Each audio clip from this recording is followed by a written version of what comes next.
He is one of the most successful gospel artists to come out of South Africa, a lead pastor of God Reigns International Church, a husband and a father.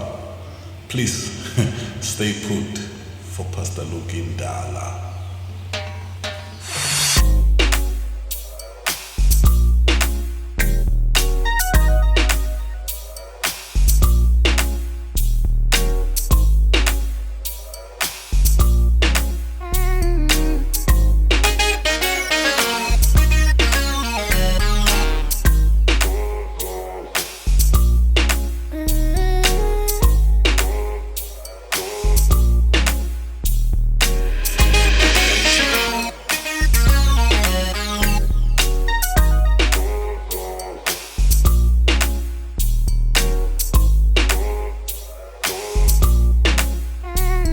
Pastor NDALA. Yes, sir.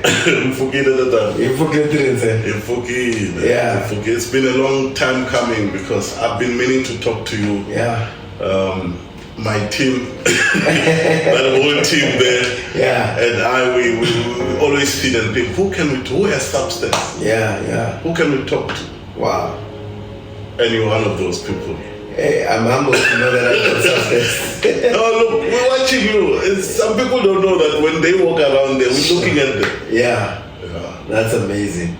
So, Mfundis, yeah, I always say to people, I know who you are. Yeah. And a lot of people, I'm in your office right now. People must know I'm in your office. I'm honored to be in this office, and I'm seeing accolades. and usually that speaks to how many people know you out there. Yeah. But obviously there's a community somewhere that does not know who you are. True. So maybe would you like to explain to our people who is Pastor NDALA? Look, it's always one of the hardest questions. Yeah, I know. When someone says, tell us who you are. Yeah. It feels like when you're in an interview. Yeah. Job interviews. Yeah. Tell us a little bit about yourself. Yeah. You know, I think first and foremost, let me say, Pastor NDALA is a born again child of God. Yeah. I love the Lord Jesus Christ with all my heart. Mm-hmm. And I'm a husband, I'm a father. Yeah. I'm a lead pastor of a church called GRIC. Yeah. And by the grace of God, and like you just alluded now, you know, I'm a recording musician. Yeah. Won a couple of awards. Yeah. And grateful to a lot. A whole lot, yes. And I think more than anything, I'm just someone who is passionate about living a purposeful life and engaging my destiny, serving my generation with as best as I can, with whatever gifts, talents, and opportunity that God has given me. So that's just basically, in short, who Pastor NDALA is. Wow. So that's look, you've had a long journey, and I can see a long one still ahead of you, which is interesting for you as well. Yeah. Where did it all begin for Pastor LUNGI? Where was the first day? Yeah. Where did we? Because you were not Pastor LUNGI. You were LUNGI. And you were preacher boy at some point, and we'll talk about that.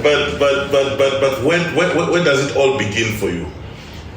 I think my first memory, I'd say it all started with I'm grateful to the Lord for a believing family and being born in a Christian home. And I know it's no guarantee that you'll turn out in another way, if you know what I mean. True. But I'm just grateful that that foundation was granted to me. To grow up as a child in a Christian home where we go to church. And my father also was a musician, and he had done very well in his time. I remember growing up in Giyani. Then there were the legendary Blondie Makene, Pet Shange. Those are the guys that will come and they'll be at home and rehearsing. Wow. And so from that time, I would say that's where even a lot of things began to be sold in me. But I didn't realize it then. I remember seeing one of the concerts my dad had put up in Giyani Stadium. and he brought all these big guys that were there at the time. Even his first album was actually produced by Blondie McKenna. Then he had a song that was so popular in the back then Radio TOK. Radio TOK. He had a song called Jerusalem.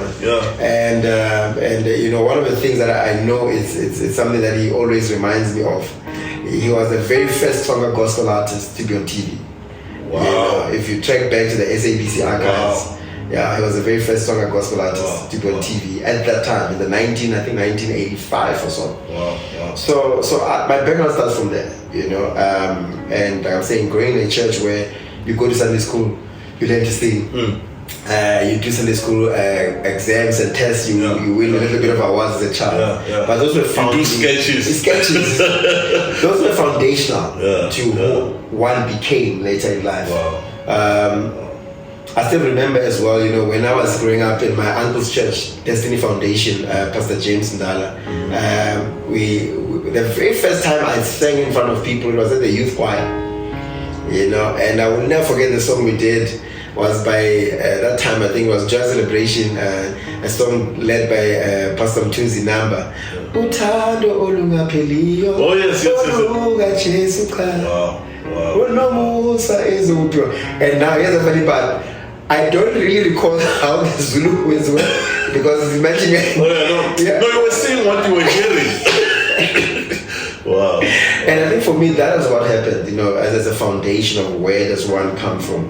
That foundation of church, and it has brought me to where I am, and I think just to probably I wanted to bring context to the question of where does it all start. It started from there. Wow. Yo. So I'm trying to think. To imagine your Zulu, you just messed me up. No, my Zulu is better now. Now it's way better. Now it's better. But then back then, you grew up in Zanin, right? Yeah, I grew up in Zanin. So I'm trying to imagine a young man, a young boy. Trust me, there's no Google to translate for you. You are singing what you're hearing. Sure. I give you an example. You know the song that says Uche so I'm happy. I get it. That's the word. It's I'm an air. Yes. No. It was not Nhlanhla until we had Nhlanhla. You got then I don't know the dog of what, but that's how you would sing it. And my worry is that the church was getting blessed. No, they were getting blessed in Nhlanhla, not in Nhlanhla. You're getting blessed, and you're at that most high peak when we sing Nhlanhla. Wow. So I mean, I know you as a corporate guy, and a preacher, And this other day, I met the concert. I think it was a Go Expo concert. You were just sitting there minding your own business. The next thing you're on stage, tearing that stage up. I'm like, I know you have something to do with music. I know maybe concerts and stuff like that. But this guy. And obviously we're not a recording artist at the time. What then prompts you to say, look man, I want to be a recording artist? What stands you out there? Look, I think, and I'm glad you take it back to the Go Explore. I'm grateful to Prakeni Shwambu, I think, because of I think just seeing the passion and which one had. I mean, I had a boy band called Divine Hope, as part of a boy band called Divine Hope. I know Divine. Divine Hope, yes. Divine Hope, myself, Brian Langeni, Quentin Boweni, Alfred Kabele, and Siegfried Boweni as well. So we were part of this band that we formed when we were in Pretoria. I mean, if you know, there was what is that? Priesthood Sevens. Sevens from social media. Oh yes, Sevens, yes. There was SK. There was Real Joy as well. Yes. Yeah, and I think if you know, there's a gentleman called Mr. Musa. Yes. Yeah, they were part of that. The airs. Those are the airs. We come from the era of the boy bands of Pretoria. Yeah. So you were part of that movement. That was a movement that was in Pretoria at the time. Yeah. It was a real joint divine hope, the sevens, the S. Wow. We were part of that. So I think for me, that's where it also started from there. And by that time, then when Brakeni as well asked me and said, look, I want you to be part of God Explore's recording. Yeah. I'd never recorded before. I think my one experience was with Jay Shongwani. Oh yes. Yeah, and I think I also want to just say thank you to Jay so much, because I think Jay also played quite a big role in helping me to be exposed. I remember the first time we were doing a proper TV shoot was with Jay Shongwani. Wow. We went for Gospel Time. You know, I went for Gospel Time, and Jay took us and with my guys and said, "Come, let's go for a shooter." And we did our first exposure of that. So I think that question as well coming through is that Brakeni gave me the opportunity at Go Explore, you know, and they say, you know, if you've got one opportunity, don't waste it. Oh no! Look, you killed that one because the last song of the album. It's the last minutes of the album. Whatever time you have, I couldn't forget that that performance, because boy, do you dance! And I think for me that's the thing, you know, like you said, you know, when does that start? I think that was probably one of the beginning phases of my ability to also stand alone and be able to do what I believe God has called me to do. Yeah. And I think that birthed something. I remember the song that we did at Go Expo, Ons Eer die Here. Yeah, the Here is Ons Eer. And I imagine it's an African song, but we have to bring that African flavor to that song. It sounds painful even when you say it. I'm telling you, but I don't know what the song. And I'm just so grateful, you know, for every opportunity that, you know, one has been granted, and that has put value to what I do now. Wow.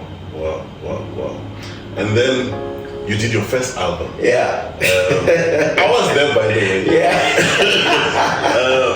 Because home for me is Kalabon. Yes. Where God lives, but we'll talk about that. No, he lives in Tani. He visits Palabora. So, love Palabora as well. One of my big brothers, Joe, says, "No, man, let's go support Lung." I'm like, yeah. Because I mean, obviously, you just 45 hour drive away. So we came, and that was powerful, man. Yeah. That was powerful. I mean, what you put together there. Yeah. In Guangzhou. No. We went. We tried. We tried. First album. Yeah. Tell these guys about that first album, man. Man, I still cannot even believe. So here's what happened. In the album 2014, Good Friday, I am booked at Grace Bible Church, Orlando Stadium. And I go and minister there. I have not yet recorded. I don't have an album. Yeah. But, you know, Bishop Musa and Mama gave me an opportunity, you know, to say, come through. And there's 45,000 people in that stadium. I know. And I put up my set. And I put up my set for an hour. Wow. And after I finished my set, I remember walking past Pastor Soli in the tunnel, and he was coming after me. Yeah. And he says to me, Wenzen, what have you done? Wow. What is this that you've done? Wow. So I said, Lungi, what have you done? Wow. And as I went back to the lounge, Bishop Musa came to me and said, you must never do this without an album. No, how do you do this? You don't even have an album, but look at how you've delivered. It's only guys who really have status albums that can deliver the way you did. Yeah. And that birthed in me already the desire to record. And yeah, we recorded in 2014, Goa. Yes. You know, and I think that's what I call that album My Worship Beyond.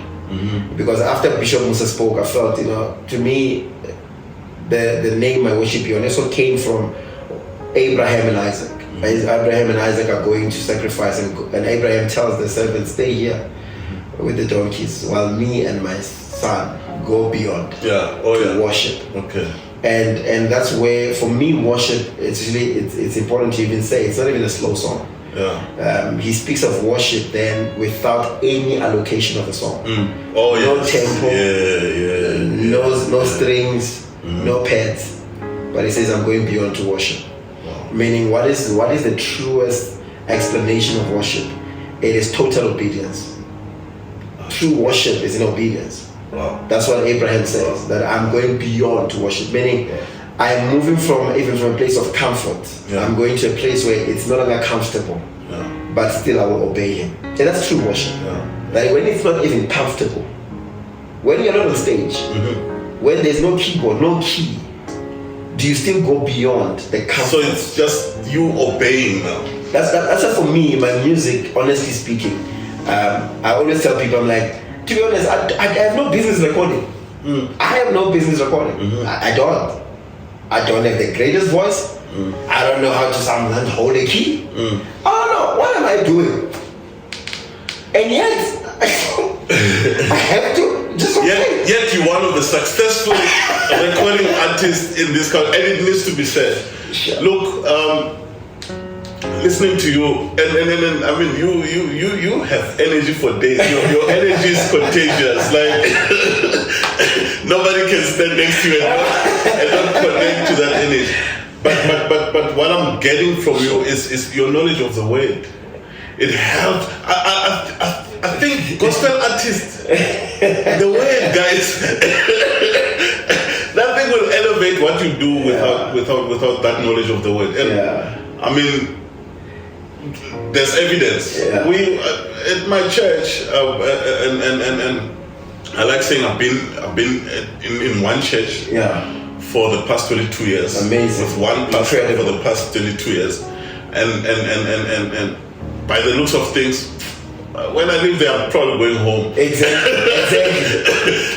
Sure. So we sing some of your songs in church. Sure. We sing some of your songs in church. We worship to those songs. They are so fresh to us. Like, wow. You understand? Yeah. And let me shock you. Sometimes at our church, we put up a video with you singing. Oh Lord. And the whole church worship.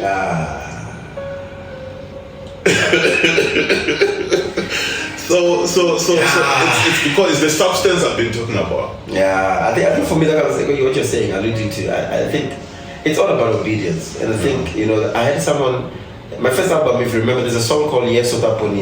Yeah. I mean, I did that recording. We're now going to go 10 years later. I think, this actually it's going to be 10 years since we recorded my Worship Beyond, 2014. And someone just sent me a message and said, your song has helped me through a depressive season. Wow. I'm thinking, this is 10 years later. How does someone still listen to this song? And for me at that time, even when that song came to me, I was in a very difficult spot. I felt, like maybe I'm failing in life. I felt like, what's going to happen to me? And it came. It was so founded on trusting God, like there's nothing else. And as you're saying to me, based on the word, I think for me, I take it as a cue from David, that most of his psalms are literally founded on his walk with God, his revelation of God. So my songs are never. I think there are artists that are angry with me right now because they've asked me for songs, and I've never given songs. Wow. They've asked, and someone thinks I don't want to give a song. It's not that I don't want. I don't know how to write a song. You just don't have one for them at the moment. Let God take me through something. I hear you. Let God take me through something that I will give you a song. I can't sit and write. I've never sat down to write a song. I don't. I will go through an experience. And I mean, there's a song that Nhlanhla likes, the way it was. If I tell you where I was, for me to come up with such a song, and someone says, oh, that's a hit. No, I don't write hits. I don't write a good song. I don't know how to write a good song. But it's that journey which I have. So it's my revelation with God that allows me to be able to express myself. And we connect easily. And I think that's the thing. Because it's not your song anyway. Exactly. It's never my song. It's not your song anyway. So it's easy for us to actually just connect. But you know what? Take me back to and not far back. 2022. So you decide you're gonna walk into the Crown Gospel Award and take everything. What about the other kids? You just swept the entire cabinet of trophies. Yeah, man, what a bittersweet. Look, I think the other thing is a lot of people as well look at the crowns and what happened there, and people forget that I was at the crowns in 2015. And the best best live DVD, best engineered album, and people forget that. That's where my journey comes from. So 2022 was a culmination of consistency, of determination, of just keep going even in the midst of critics. I think for me 2022 was literally God's stamp, and it was a personal experience with God. I'll tell you why. Because in the midst of all of that was happening, remember I pastored in the church, and the Lord had said to me that I will just show you that I will give you a personal fulfillment. It has nothing to do with me. It's your I will fulfill you so that you can do the work of ministry without having lingering things. Wishing and hoping if I could have. If I could have. No. That was a personal fulfillment journey. And I'm saying after that, to be honest with you, I thought this is it. And to top it all, the mentors came. So looking at it, she's a beauty.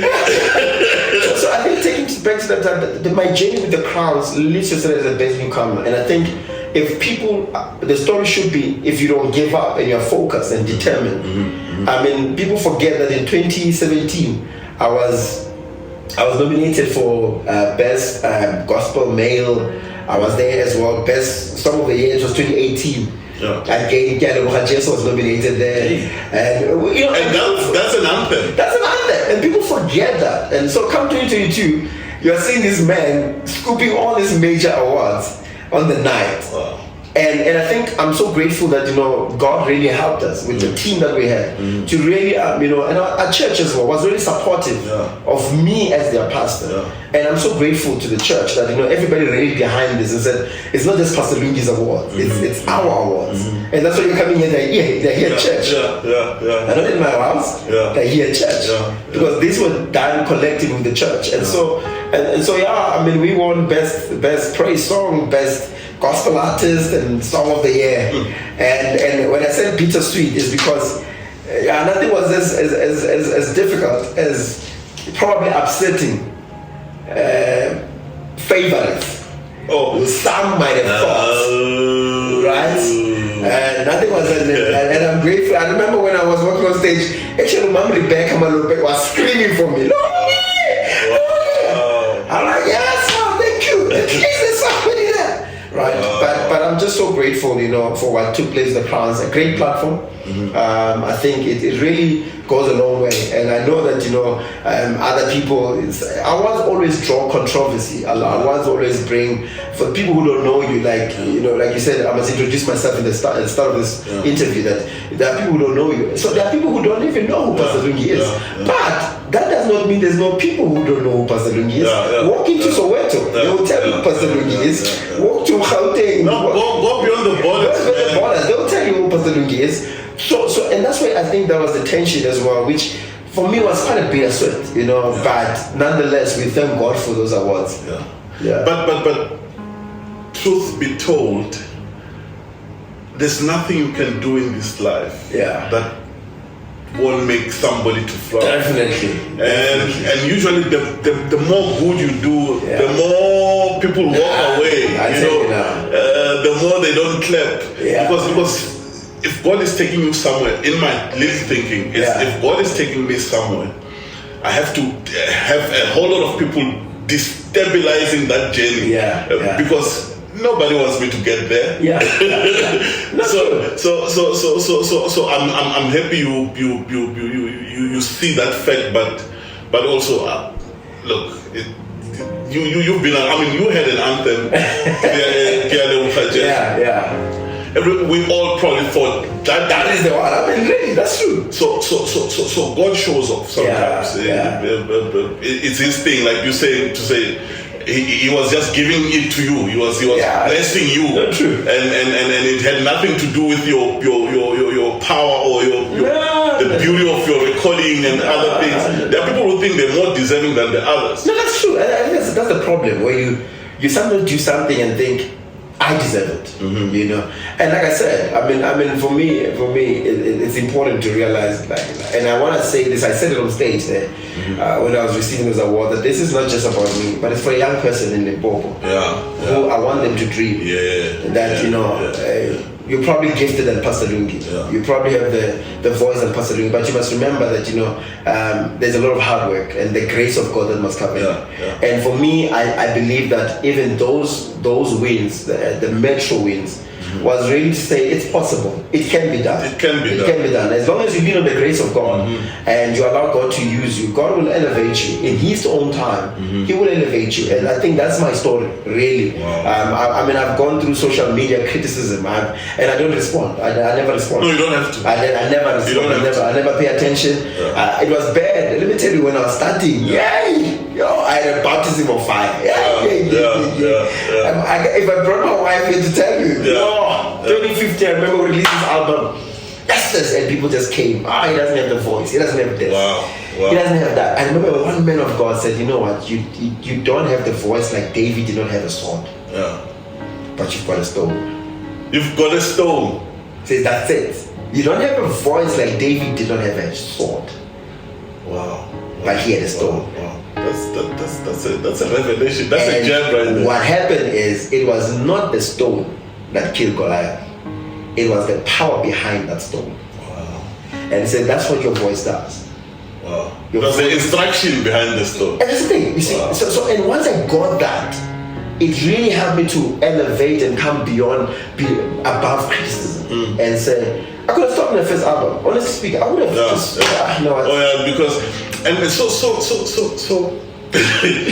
my pastor always said, the best way to respond to such situations, just succeed. And by the grace of God, I'm going to do that. And so you succeeded. By the grace of God. You probably have a gospel artist in South Africa. I think probably the best honor you can get is what you already have. Multiple goals in that way, but so I'm glad you are not responding to those. I'm glad, whether or not there's still people criticizing or whatever the case is, you can contend with the success that God has brought forward, and then God will always show off. God doesn't care about raves and for me it's a testimony. It's a testimony. The lives that you hear. I mean, if I show you the messages we get, be it on Facebook, on YouTube, of all the songs we've put out, when someone says, I'm in a hospital, but your song is healing me, and I'm thinking, Lord, that's it. I've done my job. Man, one day it was an idea of a song, or God was putting it in your spirit. The next thing, we're all humming it. We're all singing. We're all worshiping and praising in our churches, in our homes. It saves some lives. Somebody wants to kill themselves, and boom, there's that last hope. Your CD, your there are no CDs. Sorry, my 2000. We all CDs. No, we come from LPs. Hey man, we come from LPs, man. Yeah. Wow. So you've had quite a journey in this music thing. I think, So are we expecting any more music? No, definitely. I think it's for me, and where I am, it's never have been about a career for me. It's ministry. It's ministry. And I remember at some point I told myself, I don't want to record anymore, I'm done. But someone said to me, but that's not for you to decide. Because that's not your gift. You have wise people around you. Yes. I said that's not for you. If you decide you're not going to do it, it's because you've decided that you are the owner of that gift. What if God is still using your gift to minister to other people? And so that's the other thing with my recordings. I never go. I've recorded this year. I must record next year. If you look at the spacing of my albums, I really wait on hearing from God and being sure that what we're about to do, it's something that must be done. And I must say as well, just be grateful to a person like Chloe Tabet. Since meeting Chloe, it's been a blessing. Really, hectic, gifted. I always tell him, I'm like, you're anointed, man. You're not just he's very anointed. You're literally anointed for this. I think he deserves a lot of credit for the work that we do, because behind really Pastor Lungi there's a lot of work that he has put in to believe in what I carry, and for him to go the extra mile, to produce the music as it comes out. I mean, I've brought in songs to him, but he's going to literally interpret it in how I say, yes, this is it. So he literally knows that, and I'm so grateful for him as well. And we definitely are going to be taking out music. I think one of the ones that we are trusting God for is our church team, GRIC worship. Oh, nice. Yeah, I want to take out GRIC worship. So even if you probably don't see Pastor Lungi from an individual point of view, you might still see Pastor Lungi from a GRIC worship point of view. Wow. Yeah. Wow. So your dad was a pastor. Yeah. And I ask a lot of people who are PKs and turned pastors themselves. So was it always leading there? Was it always the path for you that dad is a pastor? Therefore, I'm going to be a pastor. Somebody asked, did Father call you or did God call you? But anyway, that's just a joke. But so was it always leading there for you? I'd say no. And the reason being that, yes, I'm grateful I grew up in a Christian home, and yes, my parents are pastors. And I think some of the personal experiences that you see, that's why you find a lot of PKs don't want to be in church. Because we walk the journey with our parents. We get to see some of the struggles they have. We get to experience some of the pains and hurts that come from church. Sometimes I laugh when people talk about church hurt. I'm like, I don't know. You don't know pastor's hurt. You don't know a pastor's hurt. You talk about your church hurt when they denied you an opportunity, when they closed the door. But you don't know about when a pastor has trusted people, and people turn their backs and become monsters and evil people. People that you've given your lives to. And so as a child, you grow up like that. It's not something you would desire. It's not something you would want. Imagine a child of a soldier who grows up seeing their father coming back from war and they are bruised and battered. Do you think that child would desire to be a soldier? No. So for me, yes, a strong desire to serve in church I had. And I've always served in church. From packing chairs, setting up sound system at church and everything. I've always been part of that. And little did I know that it was also a planting season of seeds. And you don't realize that as you serve, God is planting a desire. And I think for me, it had to do with a desire. Like the Apostle Paul says, you must desire, the sincere milk of the word. There's a desire that you have for ministry. And that's where I'll say it started. Seeing my father and my mom start our church GRIC, and I was there as the first keyboard player of the church, the setup guy. All those things were my serving years in really planting that seed to me. And I think, I ultimately, as I grew up, and the door was open for the work of ministry. It was not something I immediately said, yes. No, it took my father, even for the establishment of our church campus in Silaule. It took over 2 years to try to ordain me because I didn't want. Wow. I didn't want to be. I said to my father, no, you can come preach. I'll serve with music. Wow. I will be the behind the scenes guy. I will do the music. You don't have to worry about it. You can just come and preach or send someone to come and preach. Because that's not it. I even had a career in corporate. So that on its own did not even want me to. I did not even feel like church is what I want to do. So you thought, man, I'm just gonna go up the corporate ladder. Definitely. Make my bag. Secure the bag. Secure the bag. And wow.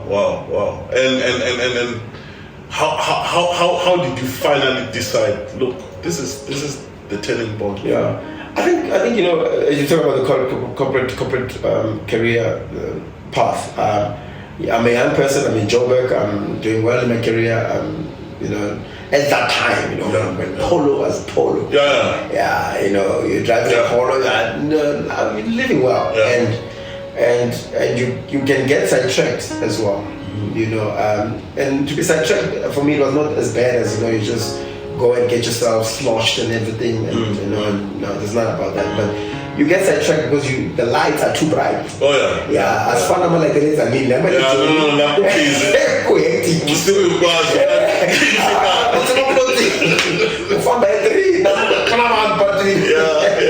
So I think for me was that, and I remember in 2010, October the 14th, we were doing a particular event with a brother of mine, and as we're doing this event, we are at the famous ZAR. In Sentin, Radisson Blue Hotel. Minister Kelly Kunanes. Now look what has happened from us as we left the clubs. We became ministers, but different. So a friend of mine says to me, actually, says, I need us to just, I'm going to go to the balcony, I need to take a smoke. And I was like, okay, cool. We walked out of the club into the balcony, and if you walk on the balcony that really seems blue at the top, you can see the landscape of Sentin. And that time is 1 a.m. And I'm looking at the landscape, and the lights are bright, and my friend is next to me. But as I turn, the voice says 10, and I turn and look, and the voice says to me, you'll never be great for as long as this is your life. Wow. I'm like, okay. I turned and looked into the crowd, and I turned back again, and the second time the voice says, you will never be great in this city for as long as this is your life. Wow. I looked at the crowd, and the second time, I felt like I'm seeing confused people. Wow. Like I looked at it, so I mean, it was a glass, so you can see everyone in the crowd. I'm thinking, what is happening? I turned to my friend, and I'm so glad that my friend is still alive to tell the story of what happened that night. Because it looked like it was just so weird. I turned to him, I was like, this is it. I'm done. No more. You'll never see me in the club. He says, what? What happened to you? How long? What's that? Like, no, done. Never. That was a turning point. I would say I had my Damascus experience. At that moment.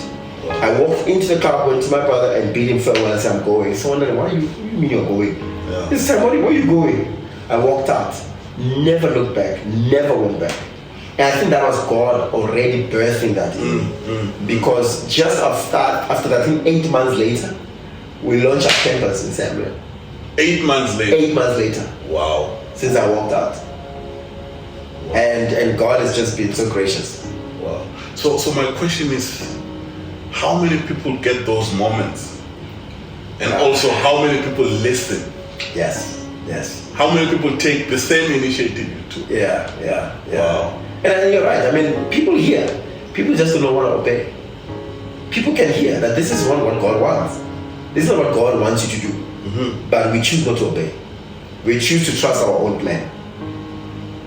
We choose to be attached to things that really take away from us. And I think for me, I'm so grateful that hearing that I did not hesitate. I took a decision. At that moment, I walked out. Not that I'm waiting for the club to close. Then the farmer. No, I had the voice from the balcony. I was out. Wow. I didn't stay any minute longer. I didn't stay. Listen, I had it as if someone is pushing me. Look, I'm very much close to your work. But like everything you do, like whether it's your music, whether it's church. I mean, I follow thanks to social media as well. I'm very much close to what you do, and I mean, I watch your church online, and I watch what you do, man, and thank you for hearing God that night, because I'm looking at all the people raising hands and worshiping in your church every Sunday or whichever other day that you guys meet. I look at them and I'm like, now that you've just shared your testimony, I'm like, those are the people God was calling you for. And those are the people who could have failed. Remember, this is just your seed. This is not even the fruit. This is the seed. This is you still dealing with the seed, You still haven't even started seeing the real fruit of what God called you for that night. So wow. No, it's amazing what is hidden in a yes. Sure. It's amazing. Your yes changes a lot of things. Wow. Your yes impacts a lot of people. Wow. And I think for me, I'm so grateful that I could obey that yes. Say, yeah. I mean, there was no Pastor Lungi, the musician. There was nothing, and all these things came after the yes. Wow. If I had not said yes, I don't think probably there would be a recording artist. I don't think so. Wow. I don't think there will be a pastor. Wow. I don't think there will be the kind of a person that people admire and look up to. I don't think so. So behind that yes, there are many lives that are being changed. People's hope is being restored. But it's amazing how our yes changes so much. Wow. Pastor Lungi, man, this was so inspiring, man. This was so empowering. This was beautiful. Sure. And thank you for saying yes, man. Thank you for taking time out of your busy schedule. I mean, you just came from Tzalinde. You didn't even sleep well, but you still sacrificed to sit with me. I feel honored right now. And I think for me, it's also. I mean, I've watched what you do in this podcast, and I really, if there's something I believe in, I believe that one can add value, and also you adding value to what I do. I mean, there are people that you're reaching through this podcast that I would never be able to talk to, and thank you as well for creatively putting up a platform like this, where some people get to see us away from the stage. They get to see us sitting and just talking. And for me, I'm grateful for what you've created as a platform, and that's really also adds value to the industry, and so that people can get to hear the substance behind certain names that you see. What is our story? Because nobody sees you on the trenches when you're still busy hustling and working. That's why when we see accolades, we know the person has been working. Sure. Well, thank you a lot. Thank you so much, sir. Yeah. God bless. Thank you so much for having me.